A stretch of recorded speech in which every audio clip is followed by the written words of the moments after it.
ప్రకటన గ్రంథం సమరీ ఏంటి అంటే, క్లుప్తంగా చెప్పాలంటే 1వ అధ్యాయం యేసు ప్రభు ఎవరు, 2, 3 ఉత్తరాల గురించి, 4, 5 పరలోకంలో ఆరాధన గురించి, పరలోక విషయాల గురించి, అలాగే 6వ అధ్యాయం నుంచి 19వ అధ్యాయం 7 ఏళ్ల శ్రమల గురించి, దాని తర్వాత 19వ అధ్యాయంలో ప్రభు ఒక 2వ రాకడ గురించి, అర్మగిద్దోన్ యుద్ధం గురించి, దాని తర్వాత మనం చూసాం 20వ అధ్యాయంలో మిలీనియం 1000 ఏళ్ల పరిపాలన గురించి, దాని తర్వాత జడ్జిమెంట్, యేసుక్రీస్తు యొక్క ఆయన తీర్పు, భూమి మీద ఎందుకు నా కుమారుని అంగీకరించలేదనే దాని గురించి తీర్పు.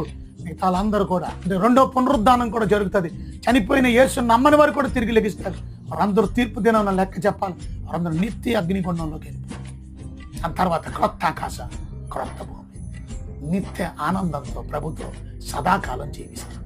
This is the summary of the revolutions. ప్రకటన గ్రంథం యొక్క 22 అధ్యాయాల యొక్క summary. May God bless you.